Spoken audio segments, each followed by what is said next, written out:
Assalamualaikum warahmatullahi wabarakatuh. Salam berjumpa dan salam bertemu lagi bersama channel aku Garuda Muda.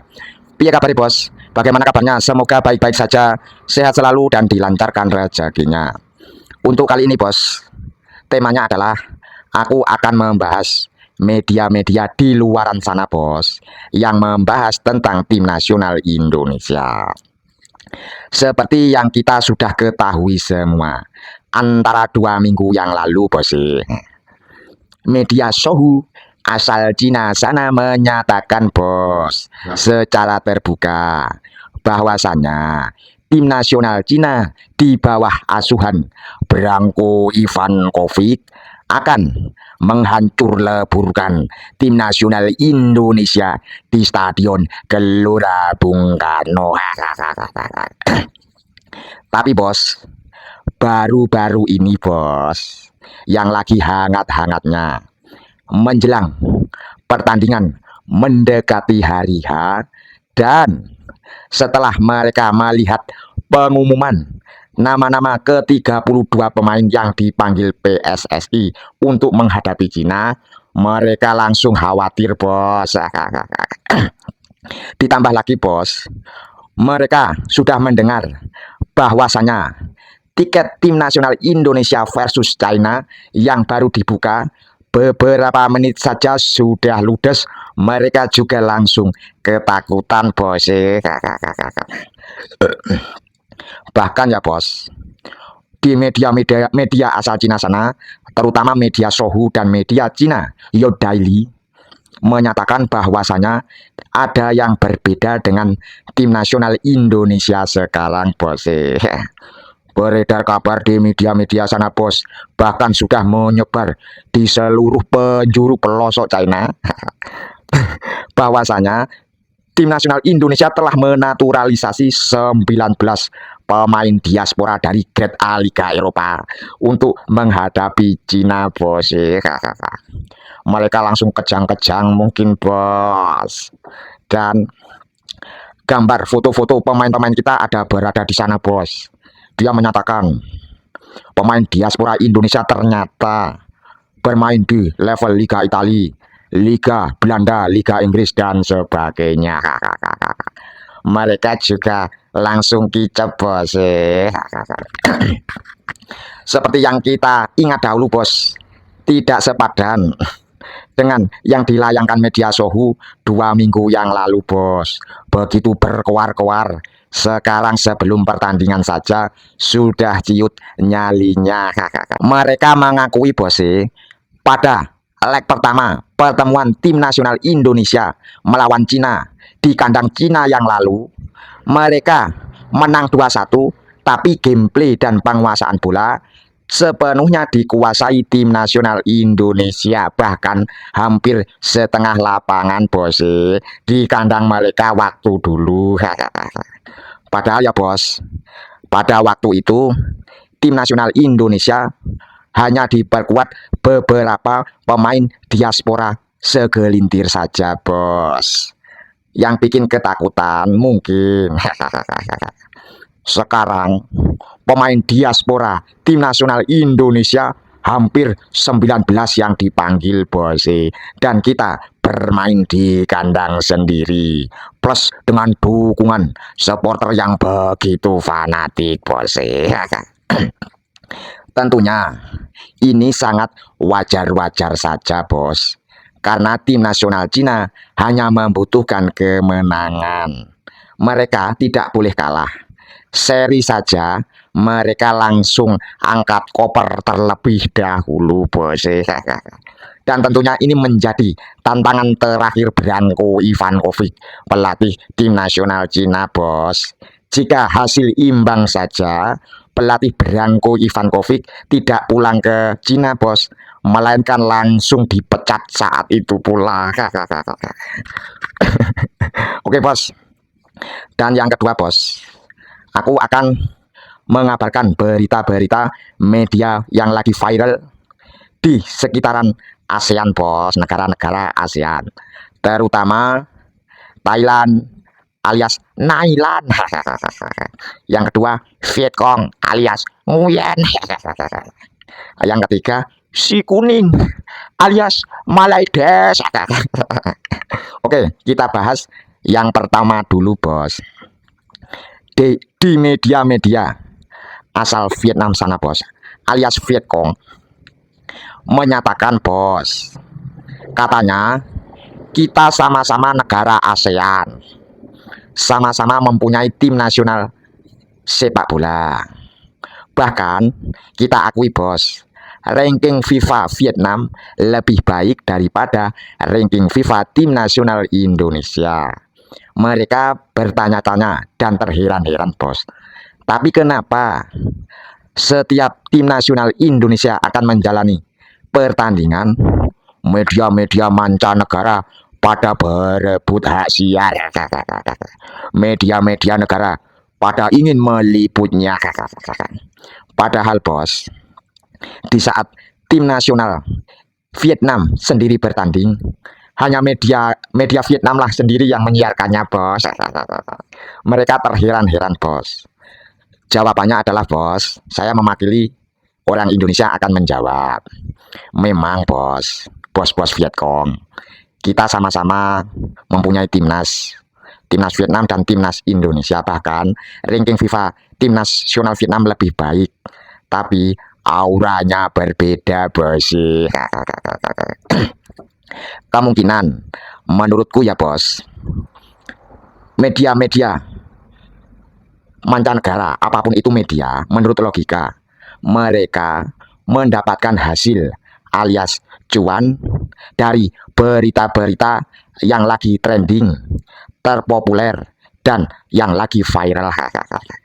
Kemungkinan menurut dari semuanya, tim nasional Indonesia sekarang ini beserta pemain-pemainnya lagi moncer-moncernya, bos, lagi gacor-gacornya.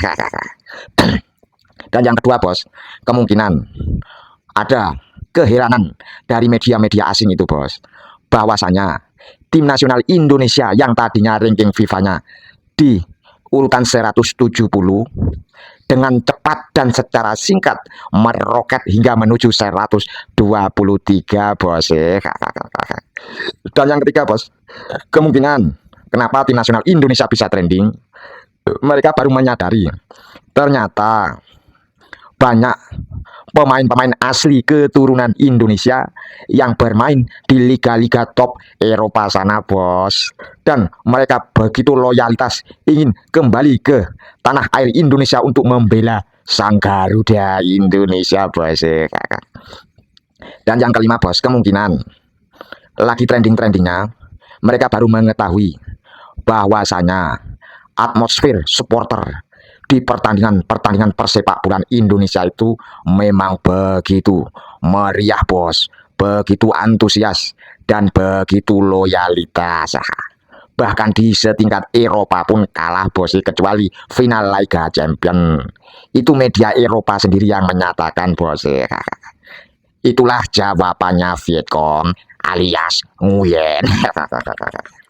Oke, bos, kita bahas dari media-media si kuning alias Malaides, bos. Media-media sana itu menyatakan, bos, dan penggemar-penggemar sana, katanya tim nasional Malaysia itu masih lebih bagus kualitasnya daripada tim nasional Indonesia. Saya jawab ya, bos, emang kalian amnesia. Si kuning, emang kalian lupa buka data. Kalau lupa buka datanya terlebih dahulu ya, coba lihat ranking FIFA-nya. Tim nasional Harimau Malaya itu ranking FIFA-nya sekarang 131, bos. Sedangkan tim nasional Indonesia 123, bos. Berarti kalian sudah dilibas habis. Padahal ya, bos, menurut supporter beserta PSSI sendiri, ranking FIFA itu tidak terlalu penting, bos. Karena bos, kalau hanya mengejar peringkat ranking FIFA dari dulu, tim nasional Indonesia itu sudah meroket bos. Tinggal saja mencari matchday melawan tim-tim lemah saja bos, seperti si kuning. Tapi cara berpikir tim nasional Indonesia kan berbeda dengan kalian bos. Tim nasional Indonesia itu ingin mencari lawan-lawan yang kualitasnya jauh lebih bagus bos. Misalnya tingkat-tingkat Eropa yang nomor-nomor wahid itu bos.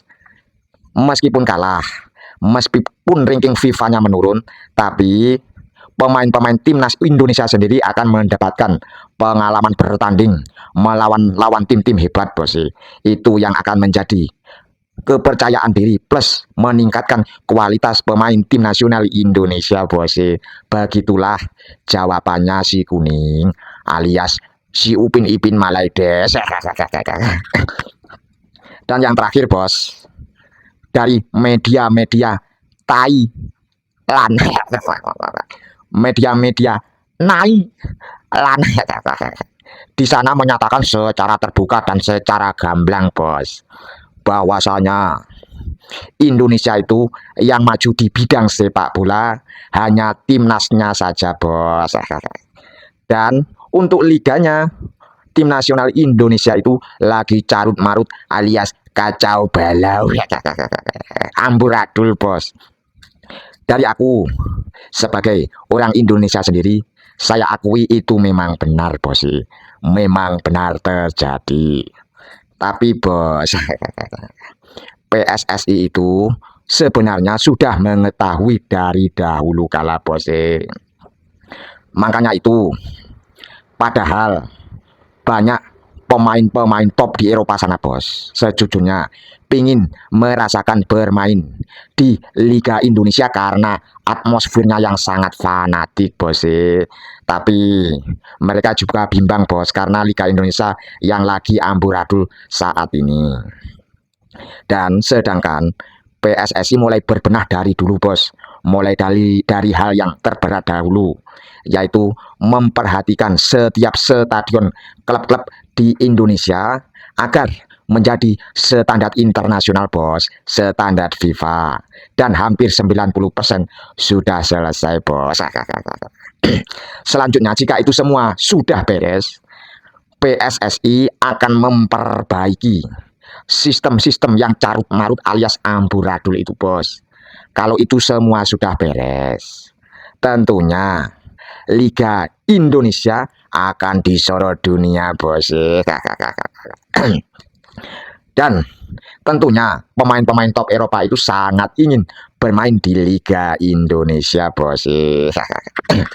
Kalau masalah uang dari klub itu bos, kita tahu sendiri, klub dapat cuan terutama yang paling besar dari hak siar pertandingan bos.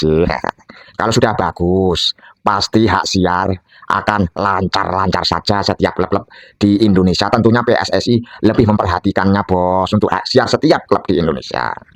Dan klub itu mendapatkan hasil yang kedua dari sponsor bos. Dan yang ketiga bos, klub itu mendapatkan cuan juga dari supporter pada laga setiap pertandingan klub itu sendiri bos. Tentunya kalau masalah cuan dari supporter tidak meragukan lagi bos. Karena apa? Setiap klub di Indonesia melakoni pertandingan stadion pasti penuh bos. Karena supporter begitu loyalitas. Dan jika semua itu sudah teratur, sudah diperbagi semua, tentunya klub-klub di Indonesia pun cuannya begitu lancar-lancar jaya bos, sehingga mereka bisa membeli pemain-pemain top Eropa untuk datang di Liga Indonesia. Jika top pemain-pemain Liga top Eropa ke Indonesia, tentunya Liga Indonesia akan lebih maju lagi bos, lebih disorot tingkat Asia bahkan tingkat dunia bos. Dan itu akan mengancam Liga Champion Asia bos. Kemungkinan itu akan beres dalam jarak 2 tahun dan 3 tahun ke depan bos. Harus hati-hati, Liga Champion Asia untuk tahun-tahun berikutnya akan dikuasai klub-klub elit Liga Indonesia bos. Begitulah jawabannya Lah, begitulah jawabannya dari pertanyaan Nai. Lah, oke bos, cukup sekian. Berikut ini adalah pembahasan tentang media-media yang lagi viral-viralnya di luaran sana tentang tim nasional Indonesia bos. Salam bertemu lagi dan salam berjumpa lagi plus salam olahraga. Mantap bos.